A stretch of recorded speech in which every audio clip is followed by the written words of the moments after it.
성도의 부활 사건이 바로 휴거의 사건입니다. 고린도전서 15장에도 나오지만 이제 주님께서 다시 오십니다.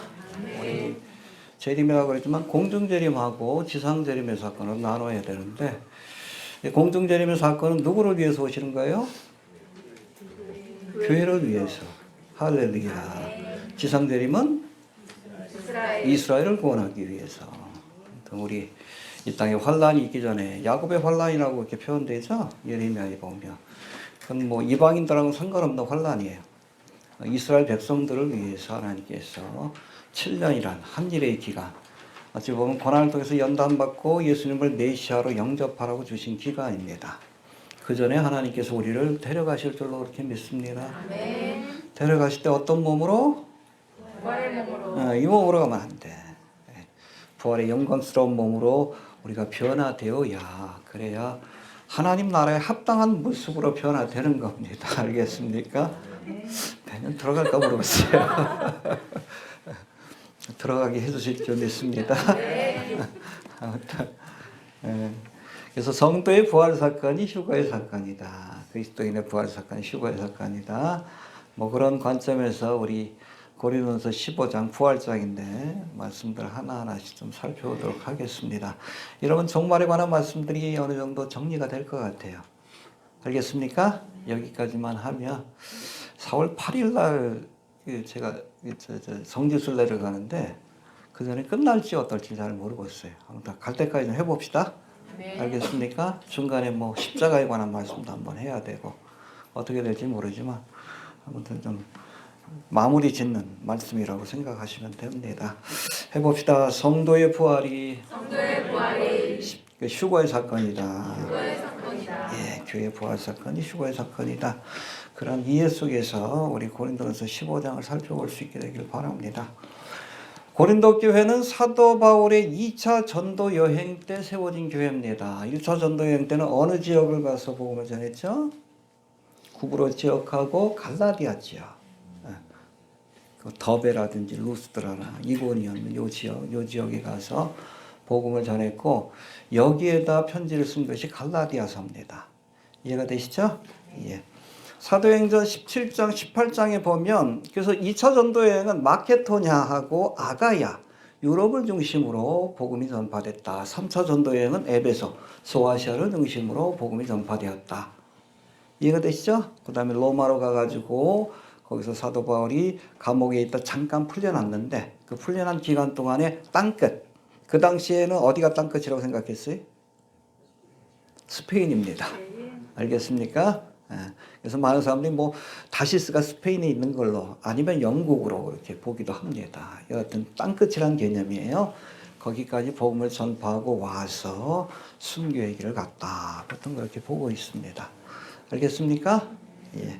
보시면 돼요.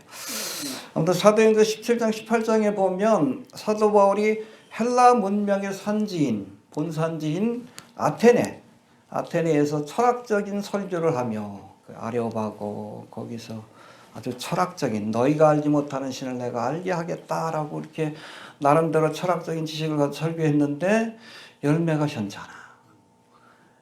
그래서 그 다음에 뭐라 그래요? 내가 지혜를 의지하지 않고 뭐만 의지하겠다? 십자가의 도만 전하겠다. 그렇게 고백한 이유가 바로 거기 있어요.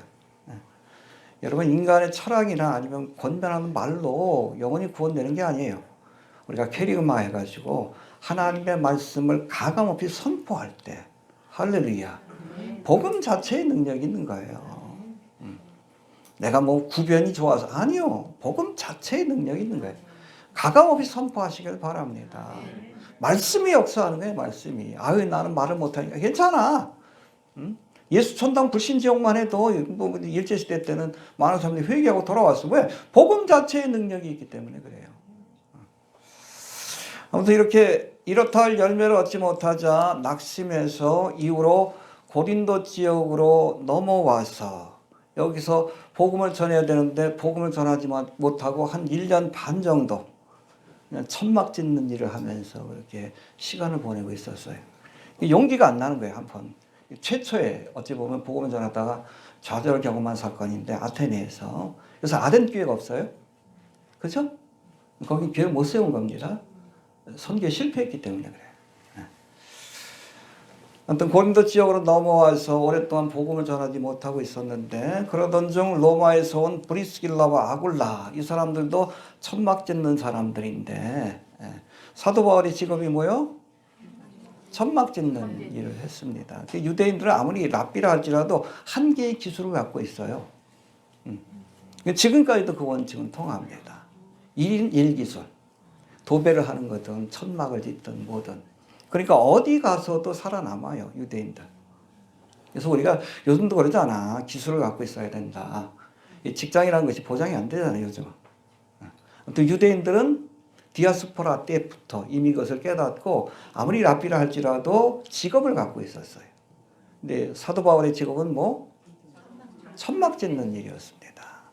아주 가말리엘 문화생으로 대학자였지만 그래도 자기의 생활을 이어갈 수 있는 기술을 갖고 있었어요. 아무튼 천막 짓는 일을 했는데 브리스길라 아굴라도 천막 짓는 일을 한 사람이요. 만나가지고선 예수 믿는 사람이었거든요. 로마에서 온 사람인데 이들 통해서 다시금 용기를 얻고 그렇죠? 복음을 전함으로 세운 교회가 고린도 교회입니다. 할렐루야. 이 고린도는 아테네 서쪽 64km 지점 펠로폰네소스 반도에 위치한 아가야 주의 수도였다라고 이렇게 알려지고 있어요. 그래서 우리가 헬라 그러면은 위에가 마케도냐 그리고 밑에가 아가야입니다. 아가의 주요한 도시가 아테네와 고린도다. 고린도는 이 아가야의 수도였다. 마케도냐 지역의 수도는 어디예요? 지난번에 한번 얘기한 것 같은데 데살로니가. 이해되시죠? 네, 그렇게 보시면 됩니다. 드로아 지역에서 기도하다가 마케도냐 사람이 헬라 사람이야. 그래서 여러분 알렉산더가 마케도냐 출신이에요. 출신이. 그래가지고 헬라 전체를 통일하고 나서 전 세계를 정복하는 일을 한 겁니다. 이해가 되시죠? 마케도냐 밑에가 아가야. 그래서 이번에 성지순례 가시는 분들은 다 가게 될 거예요. 그렇게 보시면 됩니다. 항구 도시였던 이 고린도는 해상교통과 무역의 중심지로 로마 시대 당시 크게 번성하였는데 보통 항구 도시가 난잡합니다. 물질적으로 풍요롭지만 아주 도덕적으로 성적으로 타락한 도시였기에 당시에 고린도 사람 그러면 남봉꾼, 아주 굉장히 좀 바람둥이, 아주 도덕적으로 문제가 많은 사람 그렇게 불리었다라고 합니다. 이게 대명사처럼 불릴 만큼 아주 타락한 도시의 상징이 고린도였다. 그렇게 이해하시면 됩니다.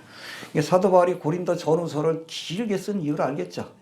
남봉꾼들이 예수를 믿으니까 하나하나 권면해줄 말들이 너무나 많은 거예요. 그러니까 고린도 전후서를 다 썼지. 이해가 되시죠? 예.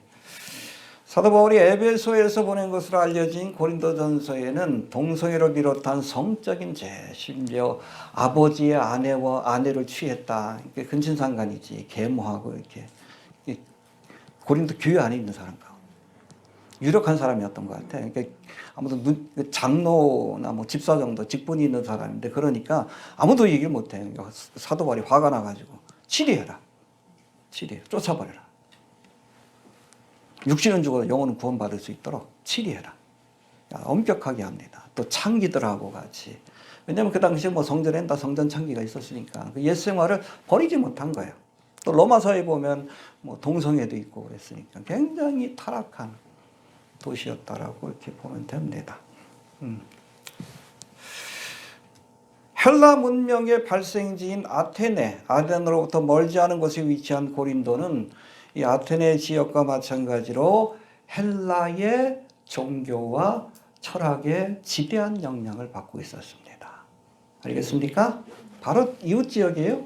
서울하고 인천처럼 고린도하고 아테네가 그런 위치였다라고 보시면 됩니다. 헬라 철학의 가장 핵심은 이원론이에요. 해봅시다. 이원론. 예, 그래서 이 이원론은 듀얼리즘이라고 하는데 이 이원론의 대표적인 그런 생각이 뭔가 하면 영혼은 신성하고 영원한 존재이다. 귀한 존재이다. 해봅시다. 영은 신성하고 홀리라는 뜻이에요. 영원하고 고귀한 존재이다. 이에 비해서 육체는 아주 열등하고 불완전하고 타락한 존재이다. 이게 이원론이에요. 헬라 사람들은 다 그렇게 생각했습니다. 그래서 파생된 것이 스토아 학파하고 에피쿠로스 학파입니다. 어차피 타락한 몸이니까 즐기자. 에피쿠로스. 이 타락한 몸을 학대해야 우리 영이 살아난다. 스토아 학파. 똑같은 거예요. 이해가 되시죠? 이원론적 사상이라고 보시면 됩니다. 그래서 헬라 철학의 그 대표라고 할 수 있는 이 플라톤은 육체는 영혼의 감옥이라고 이렇게 표현했습니다. 해봅시다. 육체는 영혼의 감옥이다. 그래서 죽음이란 건 뭐예요? 이 감옥에서 탈출하는 거예요. 탈출하는 거. 근데 부활한다 그러니까 뭐 탈출한 감옥에 다시 들어간다는 얘기야. 그러니까 헬라 사람들이 이 부활의 교리를 어떻게 생각했는지, 왜 장황하게 58절이나 되는데 왜 부활의 교리를 설명했는지 이해가 되시죠? 사도 바울이 설명했지만은 이해가 안 되는 거예요. 이원론적 사상이 있기 때문에. 이게 사도 바울이 가고 나서 이 이원론적 사상을 가지고 교회를 어지럽혔던 영지주의라는 이단이 들어와 가지고 아니다. 예수님은 육체로 오신 것이 아니고 육체적인 부활은 거짓말이야. 그러니까 거기에 대해서 설명하기 위해서. 알겠습니까? 헬라의 철학하고 종교 그리고 이집트의 철학하고 종교가 극명하게 이 부활에 관한 관점에서 나뉘어져요. 여러분들 이집트 종교의 상징이 뭐예요? 저들의 믿음의 상징이 뭐예요? 미이라지. 영생과 부활에 대한 믿음이 있기 때문에 미이라를 만드는 거예요. 뭐 영화에도 나오잖아. 뭐 몇천 년 전에 미이라가 뭐 다시 살아나고. 왜 미이라를 만들었어? 영생과 부활에 대한 믿음이 있기 때문에 그래요. 이해되시죠? 근데 헬라의 종교는 정반대예요.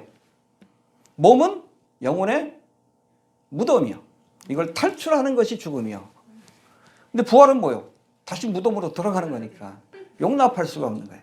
적어도 헬라 철학에서는 거기에 영향을 받았던 고린도 교회이기 때문에 부활에 대한 믿음이 많이 흔들렸기 때문에 이것에 대해서 설명해 주기 위해서 쓴 것이 고린도전서 15장이다. 그렇게 이해하시면 됩니다. 58절로 된 이 15장의 말씀에서 사도 바울이 부활의 사건의 역사성과 이건 분명한 역사적인 사건이다. 왜? 역사적인 사건은 어떻게 알 수 있어? 많은 증인들이 있으니까 뒤에 나옵니다. 역사적인 사건이고 이 부활의 신앙을 갖는 것이 그리스도인들에게 얼마나 중요한지에 대해서 아주 길고 자세하게 설명을 하고 있는데 앞으로 우리가 몇 주 동안 이 부활장의 말씀들을 살펴볼 터인데 마지막에 여러분 성도의 부활인 휴거에 관한 말씀이 여기 나와요. 우리가 나팔소리와 함께 후련히 우리가 변하리라. 그게 바로 고린도서 15장에 나오는 거예요. 이 성도의 부활이 휴거의 사건이다. 그렇게 이해하시면 됩니다. 자, 살펴볼 터인데 오늘은 그 첫 시간으로 1절부터 15절까지 말씀을 통해 예수님의 부활 사건이 왜 우리 믿음에 결정적인 역할을 하게 되는지에 대해서 생각해보는 시간을 갖도록 하겠습니다. 1절 봅시다. 1절 시작. 형제들아 내가 너희에게 전한 복음을 너희도 알게 하노니 이는 너희가 받은 것이요 또 가운데서 온 것이라. 해봅시다. 알게 하노니. 헬라어는 근노리조라고 되어 있는데 이건 뭐 새로운 것을 알려준다는 뜻이 아니라 make known이라고 해가지고 이미 알고 있는 것을 다시금 상기시킨다. 부활의 복음을 전했어 안 전했어? 근데 자꾸 이단들이 와가지고 미혹하니까 그걸 자꾸 잊어버려. 다시금 리마인드 한다. 상기시킨다. 뭐 make known. 응? 근놀이죠. 이해가 됩니까? 사도 바울이 선교를 위해 1년 반 동안 사역한 고린도 교회를 떠나자 얼마 지나지 않아서 헬라 철학에 물든 그러한 이단, 대표적으로 영지주의죠. 영지주의들이 가만히 들어와서 성도들의 믿음을 흔들어 놓는데 특별히 뭘 흔들어 놨어요? 부활에 대한 믿음. 아니야, 부활은 없어. 예수님은 육체로 오신 것이 아니라 우리가 영을 본 거야. 이게 영주주의 사상의 핵심인데. 흔들어 놓았는데 이렇듯 믿음이 흔들리는 고린도 교인들에게 내가 너에게 전한 복음, 처음 전했던 이 복음을 다시 한번 상기시키기 위해서 내가 이 글을 쓴다. 이렇게 말씀하고 있는 거예요. 알겠습니까? 여러분, 우리의 믿음이 흔들릴 때 어떻게 해야 돼? 말씀을 다시 리마인드 해야 돼. 말씀으로 돌아가야 되는 거예요. 알겠습니까? 아멘. 여러분, 자꾸 믿음이 흔들리고 뭐 자꾸 뭐 생각이 복잡해지고 그러면 어떻게 해? 말씀으로 돌아가야지. 요시야 왕 때 그랬잖아. 성전을 이렇게 수리하다가 뭘 발견했어? 율법책을 발견했지. 읽어보니까 유대인들이 남유다 백성들이 얼마나 하나님 앞에 범죄했는지 깨닫게 된 거예요. 요시야 왕이 그 말씀을 백성들에게 들려주면서 종교개혁을 일으켜요. 이게 종교개혁의 결과 사실은 그때 남유다를 하나님께서 심판하시려고 했는데 그 심판을 유예하십니다. 시간을 유예하셔요. 말씀으로 돌아오는 진정한 개혁운동이 일어났기 때문에 그래요. 여러분 16세기 종교개혁도 뭐예요? 말씀으로 돌아가는 운동이에요. 말씀으로. 마틴 루터가 이렇게 오직 그렇죠. 오직 은혜, 오직 믿음, 오직 예수, 오직 비블리카, 솔라 비블리카. 오직 말씀. 말씀으로 돌아가는 운동이에요. 왜냐하면 그 중세 로마 카톨릭이 바벨론종과 합쳐가지고 하나님의 진리에서 성경의 진리에서 말씀에서 벗어났기 때문에 그걸 어떻게 알았어? 마틴 루터가. 성서신학 교수였어요. 성경을 보니까 엉망이 엉터리요. 이게 비텐베르그 성당에다가 뭐 126조인가 이거는 뭐 그 성경 말씀에서 벗어난 거다. 뭐 면죄부를 팔고 교황을 뭐 숭배하고 마리아를 숭배하고 그거 다 적어놓은 거예요. 그게 종교개혁이 시작이 된 거예요. 어떻게 그렇게 할 수 있었어요? 말씀으로 돌아갔기 때문에. 말씀을 다시 상기했기 때문에 그래요. 말씀으로 돌아가야 돼. 한국교회도 어쩌다 이렇게 됐는지 모르겠어요. 그 놀이죠. 메이크너. 다시금 하나님의 말씀 우리가 상기하면서 거기에 진정한 부흥의 역사가 일어나는 거예요. 네. 알겠습니까? 2절 넘어갑시다. 2절. 시작. 너희가 만일 나의 전한 그 말을 굳게 지키고 헛되이 듣지 않으면 이로 말미암아 구원을 얻으리라. 예. 너희가 만일 나의 전한 그 말, 그렇죠? 1년 반 동안 너에게 열심히 전했던 복음, 뭐 딴 거 아니잖아요. 십자가와 부활, 그렇죠? 부활의 도를 굳게 지키고, 이거는 카테케테라고 해서 뭐 이걸 말씀을 지킨다, 이해한다는 뜻이 아니라 말씀을 붙든다는 뜻이에요. 해봅시다. 말씀을 굳게 붙들고, 헛되이 믿지 아니하였으며 구원을 얻으리라. 여러분, 우리의 믿음은 말씀에 근거해야 돼요. 말씀에 근거해요. 이게 말씀을 지키라는 게 아니에요. 행하라는 뜻이 아니에요. 복음을 붙들라는 얘기예요. 믿음의 뿌리를 어디? 말씀에다 두라는 거예요. 카테케테, hold fast라고 되어 있는데 말씀을 붙드시길 바랍니다. 아무리 열심히 믿어도 여러분 헛된 걸 믿으면 그렇잖아요. 말씀 아닌 진리 아닌 것을 믿으면 지옥 가요. 이단들이 가장 불쌍한 거 아니에요. 열심히 믿고 열심히 믿는데 잘못 믿는 거예요. 뭘 믿어야 돼? 진리 대신 말씀을 믿어야지. 이걸 카테케트 해야지. 이걸 붙들어야지. 딴 거 책임 안 져요. 아유 우리 목사님 그 무슨 상관 있어? 어느 신학자가 이거 무슨 상관이 있어? 성경이 하나님 앞에 가서도 하나님의 말씀을 딱 붙들고 예수님이 나를 위해서 대속하신 것을 내가 믿습니다. 성경 말씀을 가지고 우리가 하나님 앞에 나가야 돼. 이걸 굳건히 붙들고 이걸 믿어야지. 헛된 거 믿으면 안 돼. 해봅시다. 말씀을 붙들어라. 말씀을 붙들어라.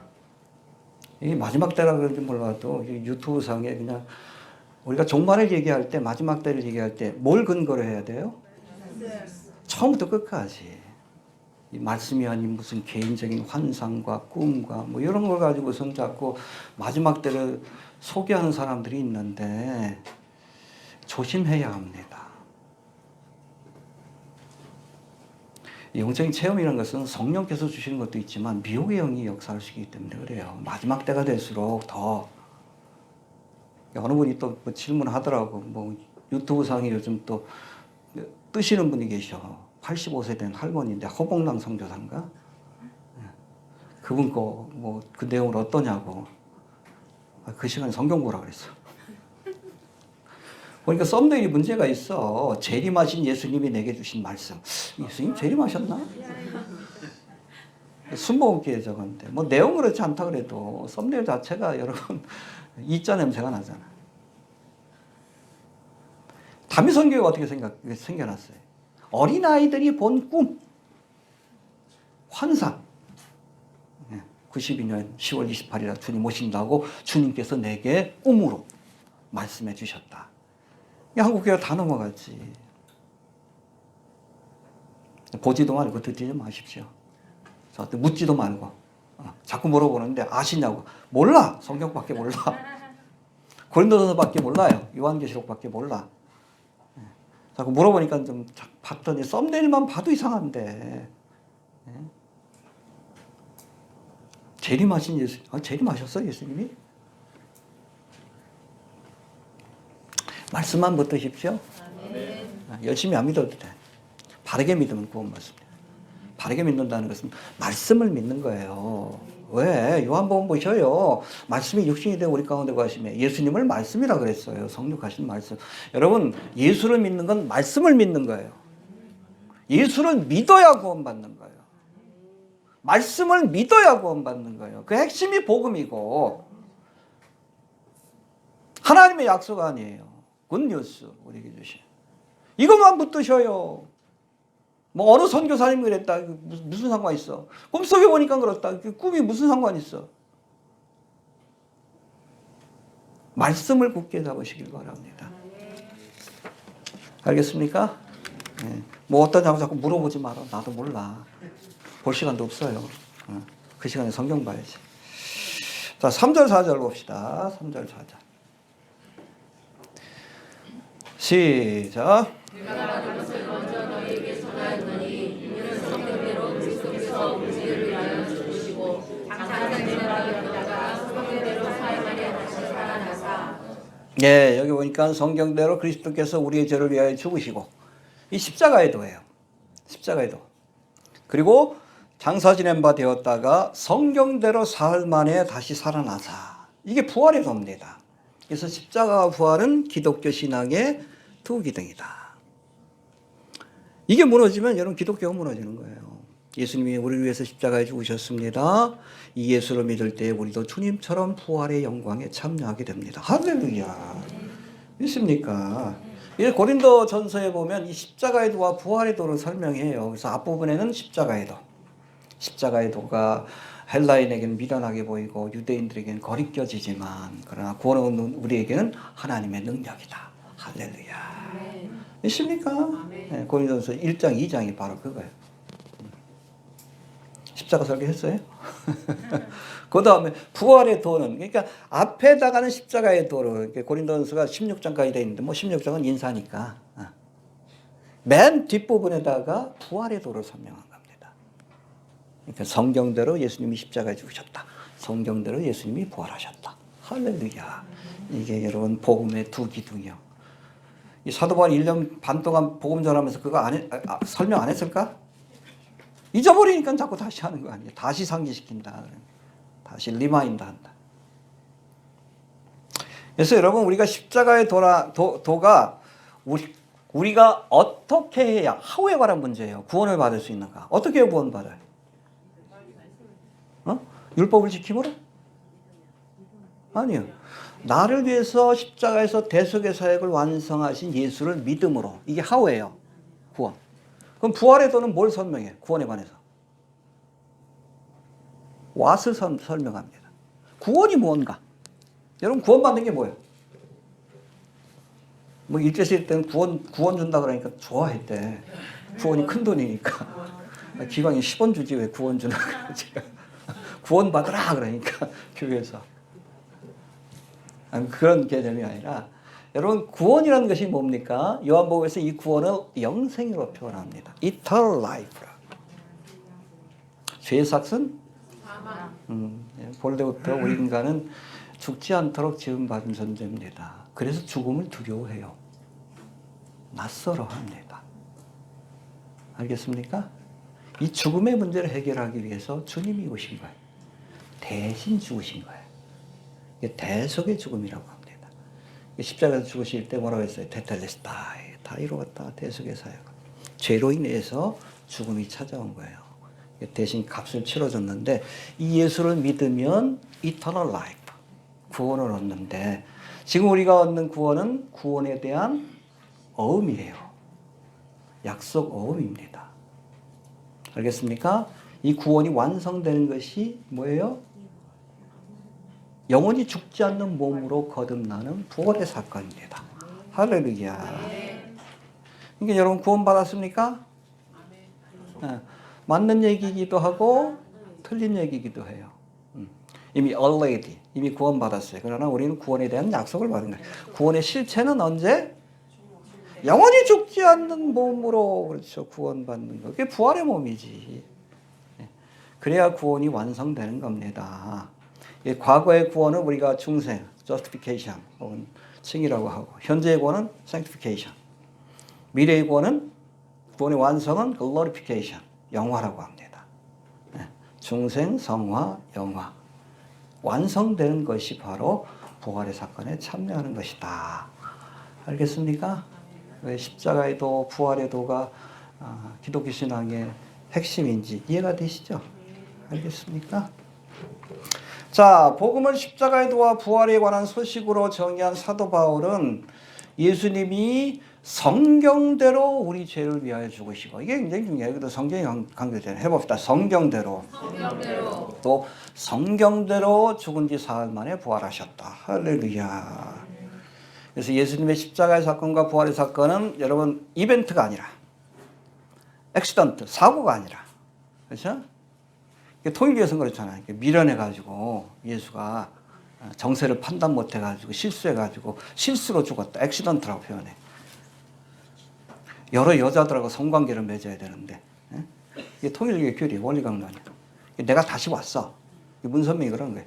이게 섹스교예요, 섹스교. 액시던트가 아니에요.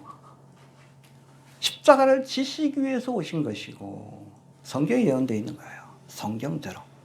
또 부활의 사건도 성경대로, 성경에 예언된 겁니다. 할렐루야. 여러분 대표적으로 성경에서 예수님의 십자가를 예언한 구약의 말씀, 여기서 그 성경은 구약이에요. 말씀들이 있는데 그 대표적인 게 뭐예요? 이사야 53장. 그가 찔림은 우리의 허물로 인하며 그 상은 우리의 죄악을 인하며 그가 징계를 받는 우리가 평안을 누리고 그가 채찍에 맞음으로 우리가 나으니 못하다. 마치 이사야가 십자가 옆에서 본 것 같잖아요. 보고 기록한 것 같잖아요. 지금도 유대인들, 아직 예수님을 메시아로 인정하지 않는 유대인들이 제일 곤란해하는 성경이 이사야 53장이에요. 예수님의 십자가 사건을 그대로 묘사하니까. 그가 누구예요? 메시아인데. 유대인들은 영광받는 메시아만 생각해. 왕으로 오시는 메시아. 아니요. 그 전에 고난받는 메시아. 대표적인 것이 바로 이사야 53장입니다. 작년인가 제가 53장 전체 강의한 적 있죠. 그거예요. 그런가 하면 여러분 구약에 특별히 부활에 관한 대표적인 예언의 말씀이 시편 16편 10절인데 한번 찾아봅시다. 시편 16편 10절.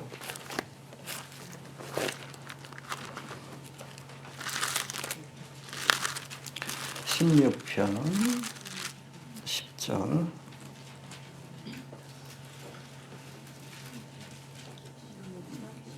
예, 10절. 메시아에 관한 예언을 보고 있습니다. 다윗 쓴 거긴 하지만 10절 811페이지 시작. 이는 영혼을 물에 버리지 아니하시며 주의 거룩한 자로 썩지 않게 하실 것임이니라. 예, 이게 거룩한 자는 다윗이 아니에요. 주의 거룩한 자는 누굽니까? 메시아, 예수님이에요. 썩지 않게 하실 것이다.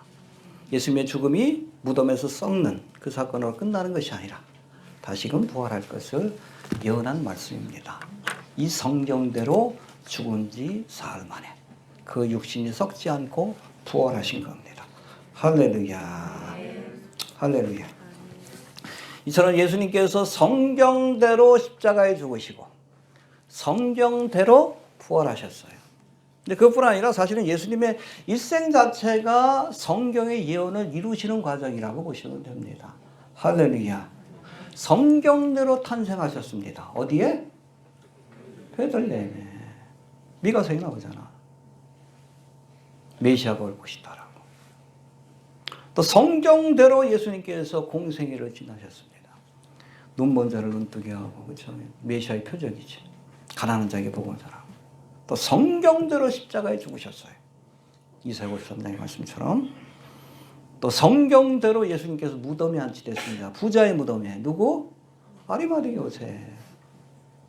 또 성경대로 부활하셨고 또 성경대로 승천하셨고 마지막으로 성경대로 다시 오실 겁니다. 할렐루야. 우리 그걸 기다리잖아. 이미 여러분 탄생, 공생의 십자가, 부활, 승천 증거를 우리가 너무나 많이 봤잖아. 그러니까 재림에 대한 약속도 성경대로 이루어질 줄로 믿어야 하는 거예요.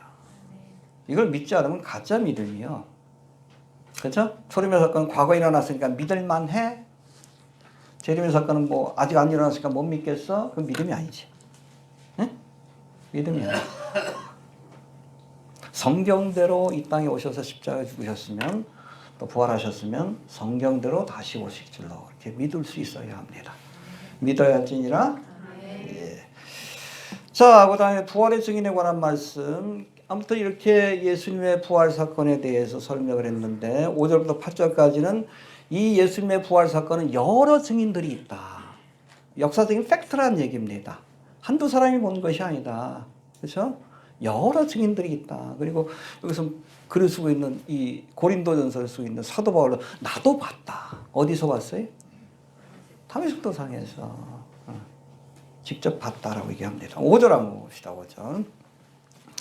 시작. 게바에게 보이시고 그의 12 제자에게 와. 게바가 누구죠? 네, 베드로. 아람어로 이렇게 게바라고 하는데. 믿음이 좋을 때는 칭찬받을 일을 했을 때 예수님이 베드로라 그러고 그렇지 않을 때는 뭐 게바라고 부르기도 하고 아니면 시몬으로 부르기도 하고 그런데 여튼 게바와 12 제자 사실 12 제자가 아니죠. 가론 유다가 없으니까. 근데 12 제자는 통상적으로 예수님의 제자들을 그렇게 의미한다고 보시면 됩니다. 그들에게 보여주셨어요. 예, 보여주신 겁니다. 그 다음에 6절이 중요한데 시작. 그 후에 500여 형제에게 일시에 보이셨나니 그중에 지혜자들이 일반이나 하나 있고 어떤 이는 잠들었으며. 예, 500의 형제에게 일시에 보인 사건. 저를 한번 설교할 것 같은데 이게 무슨 사건이에요? 언제 보이신 사건이에요? 승천하시기 전이 아니에요. 그때는 120문도고 500명은 아닙니다. 120문도가 했다라고 봅니다. 많은 성경학자들은 예수님께서 이 마태복음 28장에 보면 예수를 만난 여인들에게 이야기를 합니다. 야, 제자들에게 가서 갈릴리로 가라 해라. 거기 가면 나를 만날 것이다. 갈릴리로 가. 왜냐하면 예수님의 주된 사역지가 갈릴리였으니까.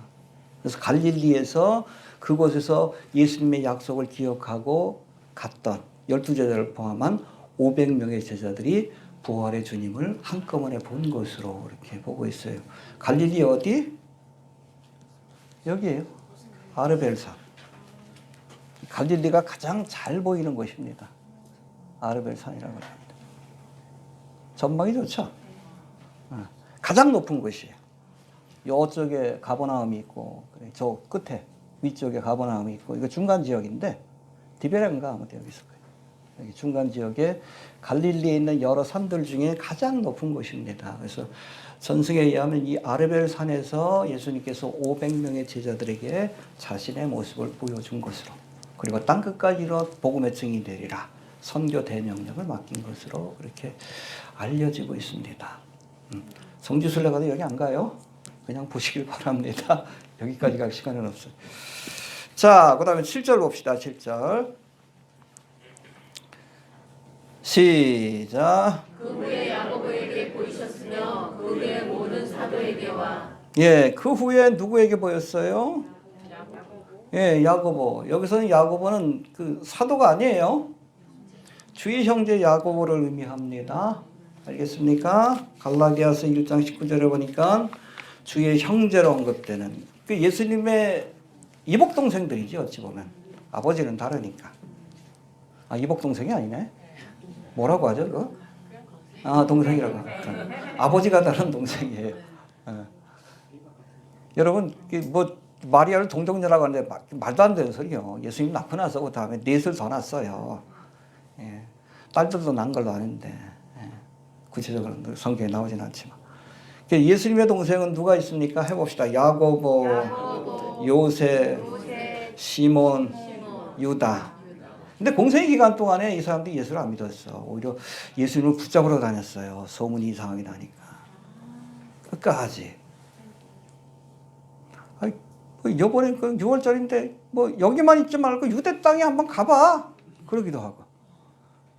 굉장히 버릇없이 보는 장면들이 많이 나와요. 믿음을 가진 게 아니에요. 근데 오순절 마가의 다락방에 성령이 강림할 때 마리아와 함께 주의 동생들이 함께 했다는 말씀이 있어요.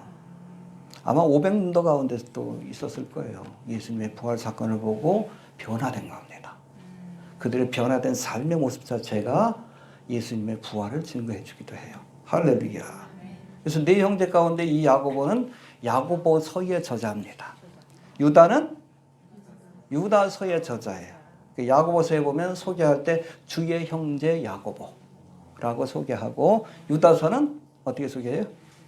주의 형제 유다? 아니요. 야고보의 형제 유다. 겸손하니까 예수님까지 들먹이지를 못하는 거예요. 유다서는 가룟 유다가 아니에요. 예수님의 동생 유다가 쓴 글이다. 이 야고보가 나중에는 이 초대교회 핍박이 오니까 사도들이 다 도망가요. 헤롯 아그리파 왕 때인가 핍박이 오니까. 그때 끝까지 여러분 예루살렘 교회를 지키다가 순교의 길을 갑니다. 그 주의 형제 야고보에게도 주님께서 보여주셨다. 그 말씀이에요. 그리고 8절 한번 봅시다. 8절 다시 시작.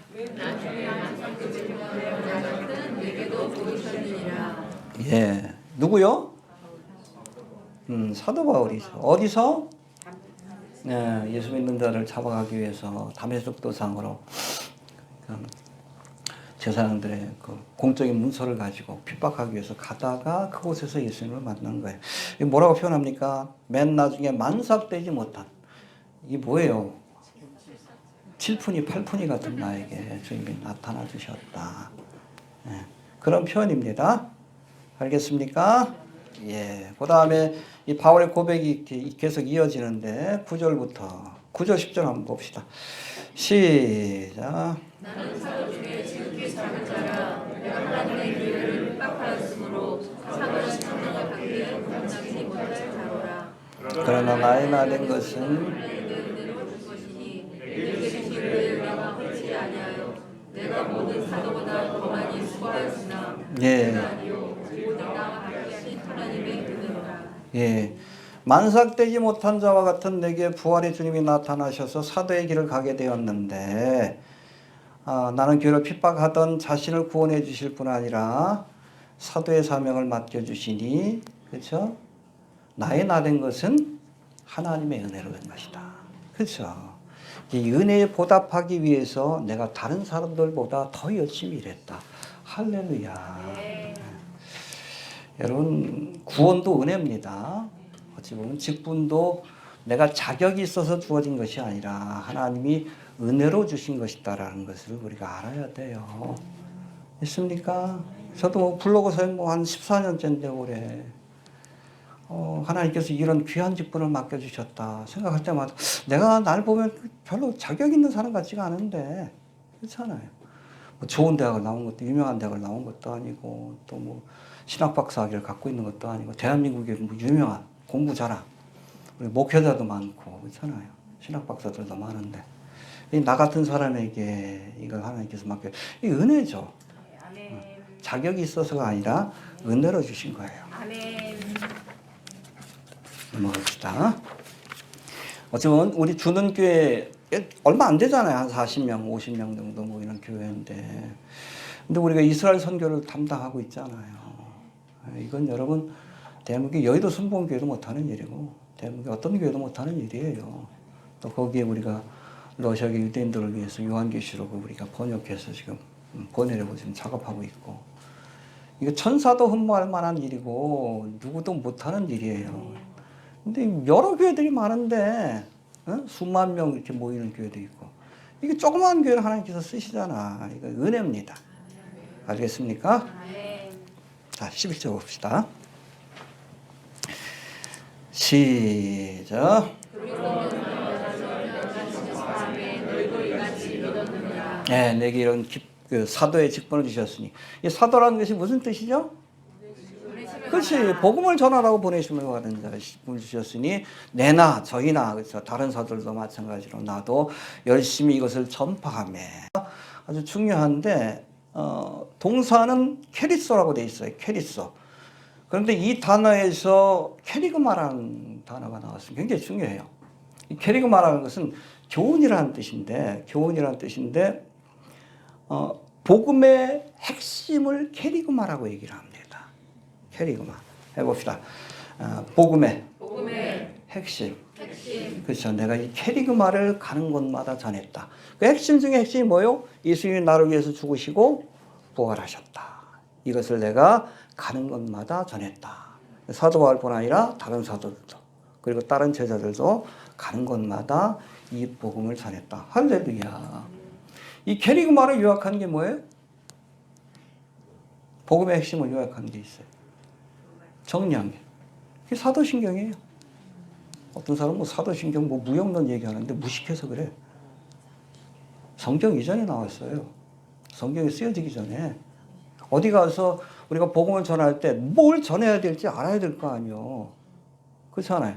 그래서 사도들이 전하는 복음의 핵심 캐리그마를 정리해 놓은 것이 사도신경이에요. 성경 이전에 생겼어. 이해가 되셔요? 성경 이전에. 그래서 여러분이 가서 복음을 전한다 할지라도 뭔지 알아야 되잖아요. 전능하서 전지를 만드신 하나님 아버지 우리가 믿사오며 우리의 신앙은 이거다. 우리의 신조. 이걸 전하라는 거예요. 예수님이 부활하시고 뭐 승천하시고 또 다시 오시리라. 그 사도신경이 다 나와 있잖아. 이 캐리그마예요. 캐리그마. 어떤 이상한 사람들은 또 이상한 그 영상을 보고 가가지고 왜 예배 시간에 사도신경 하냐. 사도신경을 해야지 당연히. 여러분 예배 시간에 고백이 들어가야 돼. 뭘 고백할 거예요? 사랑합니다. 그래? 예? 우리 신앙을 고백해야 될 거 아니에요. 내가 뭘 믿는지. 그게 사도신경 아니에요. 반드시 들어가야 돼요. 신앙 고백이. 예배의 순서에. 근데 왜 사도신경 하냐고. 왜 안 해? 당연히 해야 되는 거예요. 이해가 됩니까? 기도가 들어가고 찬양이 들어가듯이 설교가 들어가듯이 신앙 고백이 들어가야 돼. 그 캐리그마예요. 캐리그마. 그 캐리그마의 핵심 중의 핵심이 뭐라고요? 십자가와 부활의 복음이다. 할렐루야. 이해되시죠? 예. 자, 12절부터 15절까지는 만약에 그리스도께서 다시 사신 것이 없으면 예수님의 부활 사건이 없었다면 어떤 일들이 벌어질 것인가에 대한 설명이라고 보시면 됩니다. 12절 봅시다. 12절. 시작. 그리스도께서 죽은 자 가운데서 다시 살아나시다 선포되었거늘 너희 중에서 어떤 이들은 어찌하여 죽은 자 가운데서 부활이 없다 하느냐. 예, 부활의 복음은 초대교회와 사도들이 전파한 캐리그마. 사도신경 가운데서 핵심적인 교훈입니다. 캐리그마의 핵심임에도 죽은 자의 부활을 부인하는 이 고린도 교회 성도들이 있었다라고 말씀합니다. 그 이유는 왜요? 뭐의 영향을 받아서? 이원론적인 헬라 철학의 영향을 받았어. 그 육체는 아주 천박하고 비천하고 악한 것이다. 그래서 죽음은 이 육체로부터 해방되는 것이다. 이게 헬라 철학이야. 플라톤이 그 주장을 했으니까. 거기 그거 기독교하고 짬뽕을 시킨 게 영지주의야. 초대교회이다. 초대교회 대표적인 이단이 뭐였죠? 율법주의하고 영지주의예요. 지금의 이단들도 다 거기에 뿌리를 두고 있습니다. 다. 해 아래? 새 것이 없어. 그렇잖아요. 지금도 여러분 사람들은 그 뱀이 뭐라고 속여? 네가 이 선악과를 먹으면 하나님처럼 되리라. 깐면사상. 이게 영지주의 철학 아니에요. 이 창세기 때는 지금이랑 똑같아. 해 아래 새 것이 없어요. 뭐 사용하는 방법 똑같아. 그래도 속아. 그래도 미련한 거지. 성경을 몰라서 그래.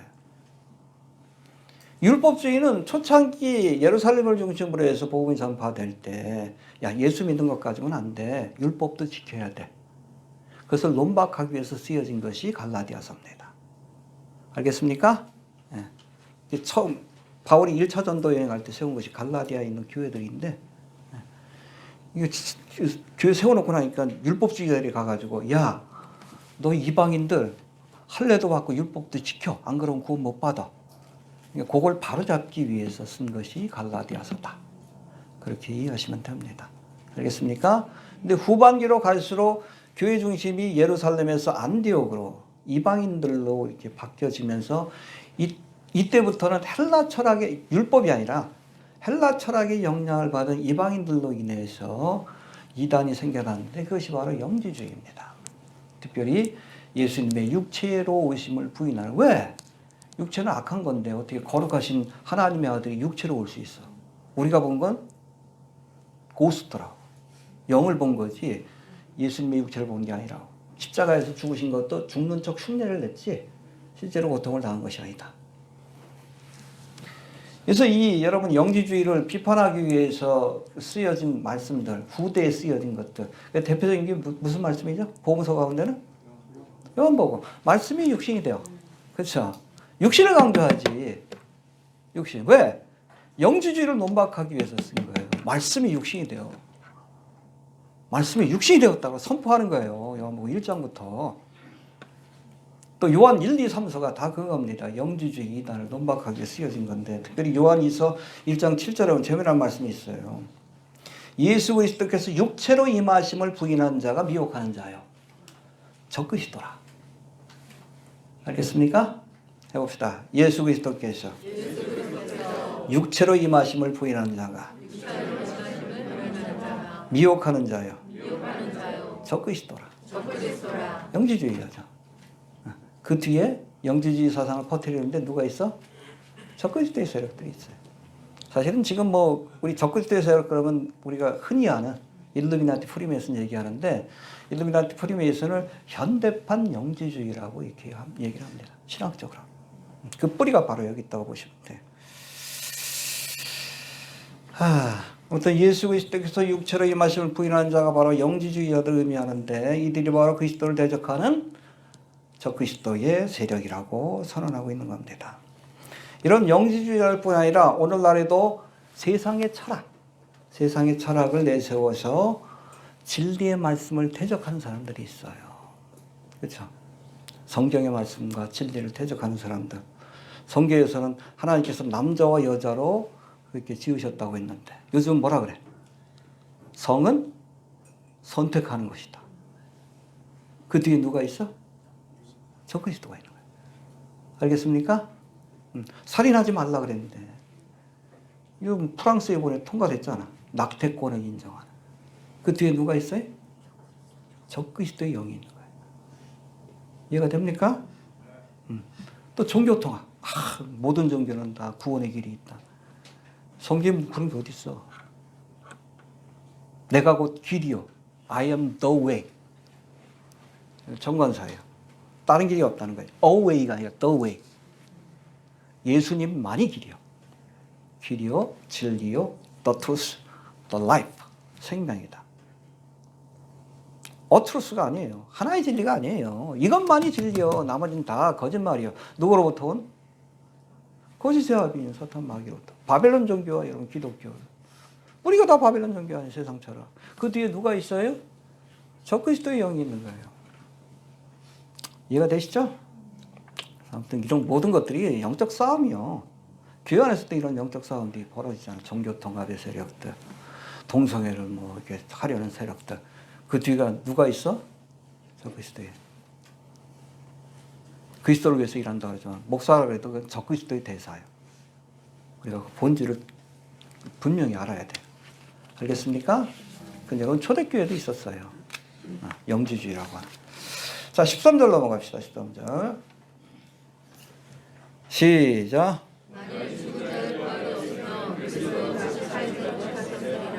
예, 여기 13절부터 오늘 15절까지만 보겠지만 19절까지는 죽은 자의 부활을 부인할 때 찾아오는 논리적인 결말입니다.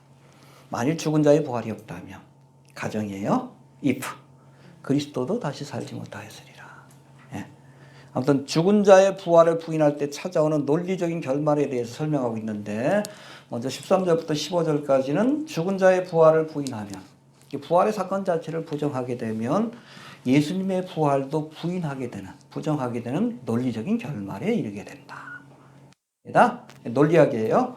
또 16절부터 19절까지는 죽은 자의 부활을 부인하면 결국 우리가 죽은 자를 믿는 신앙을 갖는 것이기 때문에 우리의 신앙도 헛된 것이 된다는 논리적 결말에 이르게 된다. 부활을 믿는 신앙이 왜 우리 신앙의 핵심인지에 대해서 설명하고 있는 겁니다. 알겠습니까? 이 말씀 가운데 오늘은 먼저 13절부터 15절까지의 말씀을 살펴볼 터인데 16절부터 19절까지는 다음 시간에 살펴봅니다. 먼저 13절에 보니까 13절 다시 봅시다. 시작. 만일 죽은 자의 부활이 없으면 그리스도 다시 살게 하셨으리라. 예, 만일 사람이 죽었다가 살아나는 부활의 사건이 없다면, 이게 불가능한 일이라면 예수님은 인간의 몸을 입고 오신 하나님의 아들이에요. 그래서 우리가 예수님에 대해서 기독론을 얘기할 때 예수님은 완전한 인간인 동시에 완전한 하나님입니다. 부분적인 인간이고 부분적인 하나님이 아니에요. 여기 이단이에요. 완전한 인간인 동시에 완전한 하나님이십니다. 그렇게 믿어야 이단이 아닙니다. 알겠습니까? 이게 죽은 자의 부활이 없다면, 인간의 여러분 삶이 죽음으로 끝나는 것이라면, 그죠? 죽음으로 끝나는 것이라면 결국에는 인간의 몸으로 입고 오신 예수님도 부활하지 못했겠죠. 그런 논리적인 결론에 이르게 된다라는 이야기합니다. 이해가 되시죠? 근데 여러분 보세요. 신구약 성경에 보면 죽은 자가 살아나는 기적이 있어요, 없어요? 엘리야도 죽은 자를 살렸고 엘리사도 살렸고, 신약에 넘어오면 예수님도 그렇잖아요. 죽은 자를 살렸지. 첫 번째 누구? 회당장 야이로 했다. 죽어갈 때 살리셨고, 방금 죽었을 때. 그 다음에 나인성과부의 아들. 죽어서 장례식을 치를 때. 점점 어려워지죠? 그 다음에 누구? 그렇죠. 죽은 지 나흘이나 되었을 때. 이걸 보여주신 거예요. 나사로 살릴 때는 그랬잖아요. 내가 곧 부활이요 생명이 나를 믿는 자는. 부활의 사건을 보여주기 위한 예표적 사건이에요. 마지막 기적이고 7가지 기적 중에. 왜 보여줬어? 예수님의 부활을 믿게 하기 위해서. 그렇죠? 또 초대교회도 죽은 자를 살리는 기적을 일으키잖아요. 베드로를 일으켰고, 이 사도 바울도 일으키지. 들어왔지하게 가지고 설교하는데 설교 시간이 늦어지니까 저 뒤에서 막 꾸벅꾸벅 졸아. 3층 난간에서 졸지 마셔요? 뚝 떨어져가지고 죽었어. 뚝 떨어져가지고. 설교 시간에 졸지 말아요. 죽어요. 그러니까 살려냈잖아. 사도 바울도 죽은 자를 살려내는 기적을 일으켰는데 왜 죽은 자의 부활이 없어요? 엄밀히 따지면 이거는 여러분 부활이 아니라 소생이라고 해야 돼.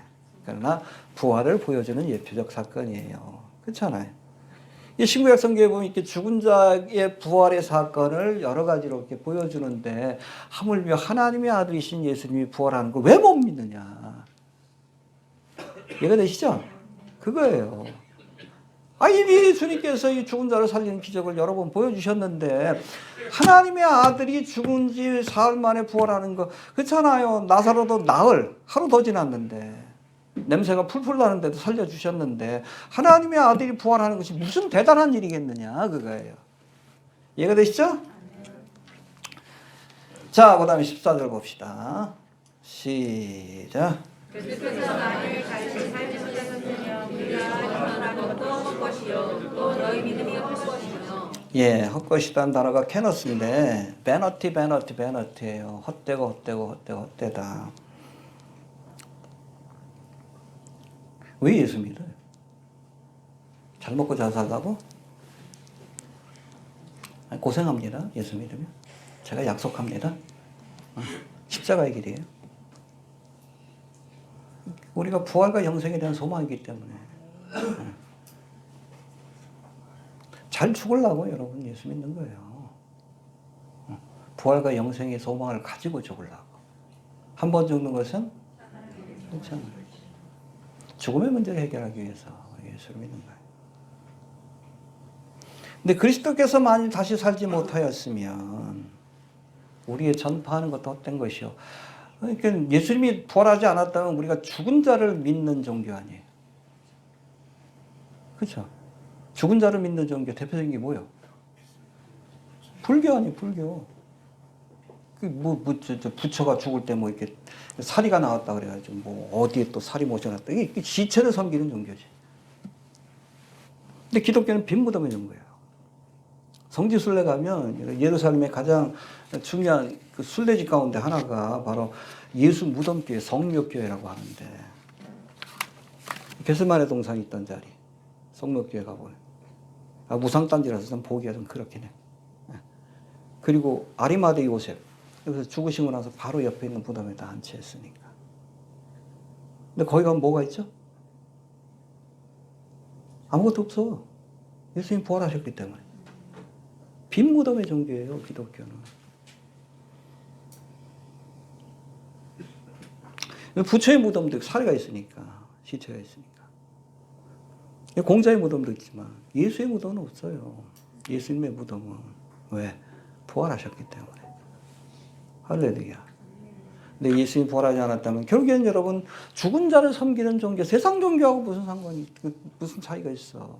우상 종교를 왜 미련하다고 합니까? 헛되다고 합니까?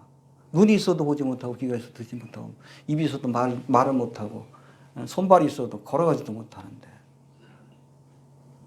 어리석다 그러지. 헛되다 그러고. 근데 만약에 예수님이 죽어서 부활하지 않았다면 죽은 자를 섬기는 종교인데 그거 왜 믿어? 지금도 부활하셔서 살아서 역사하시니까 우리가 믿는 거예요. 이해가 되시죠?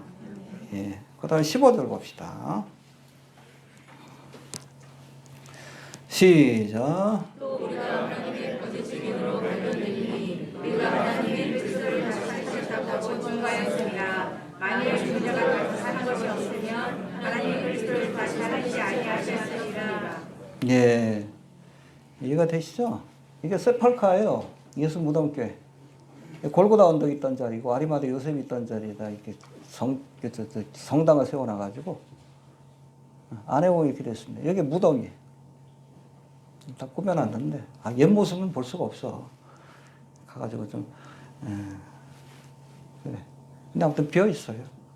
비어 있다. 이렇게 보시면 됩니다. 아무튼 15절은 13절부터 15절까지 결론이 나올 수 있는데, 만일 죽은 자가 다시 사는 것이 없으면, 다시 반복하죠. 즉, 한 번 죽으면 다시 살아날 수 없는 것이 하나님이 인간에게 주신 운명이라면, 하나님이 인간의 몸을 입고 오신 예수님도 다시 살리시지 아니하셨을 것이고, 그렇게 된다면 부활의 도를 전했던 이 사도들의 그런 증거도 거짓 증거가 될 수밖에 없다. 그런 의미입니다. 하지만 우리의 삶은 죽음으로 끝나는 것이 아니라 영생과 부활로 이어진다는 것을 보여주시기 위해 하나님이 그리스도를 살리신 겁니다. 할렐루야. 다음 시간에 살펴보겠습니다. 그래서 부활의 첫 열매. 우리도 예수님처럼 부활한다는 것을 보여준 거예요. 부활의 사건이 몇 번 있었죠? 영원히 죽지 않는 몸으로 부활하는 것. 뭐 그전에는 다 소생의 사건이니까. 처음이자 마지막은 아니지. 예수님이 첫 열매예요. 예수님처럼 부활하는 거예요. 다음 시간에 살펴봅시다. 예수님처럼 부활하는 것이 뭔가.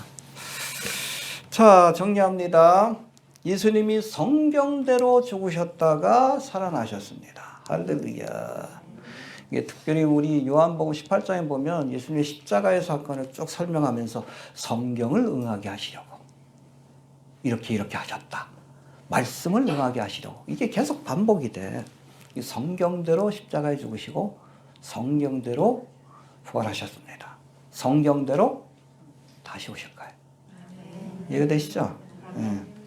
여러분, 예수님의 부활은 그냥 한 구석에서 일어난 사건이 아니에요. 수많은 증인, 적어도 500명 이상이 되는, 그 중에 아직도 살아있다, 태반이, 그 얘기하는 거 아니에요. 이미 부활의 증인들이 있는데 이 글을 쓸 당시만 해도 먼저 돌아가신 사람도 있겠지만 대부분이 다 살아있다, 그 얘기를 하는 거예요. 증인들이 지켜본 공개적이고 역사적인 사건이라는 것을 우리가 알아야 합니다. 알겠죠? 또 예수님 부활하지 않았던 우리의 믿음도 또 전파하는 것도 헛된 것일 수밖에 없다. 또 예수님의 부활은 부인할 수 없는 역사적 사건이며, 이런 예수님의 부활을 믿는 자가 장차 부활의 은혜를 경험하게 될 겁니다. 할렐루야. 그래서 마라나타 하는 거예요. 예, 우리가 부활하는 날이기 때문에 예수님이 다시 오시는 날, 그 날을 소망하며 살 수 있게 되길 바랍니다. 알겠습니까? 주신 말씀 붙들고 우리 기도합니다.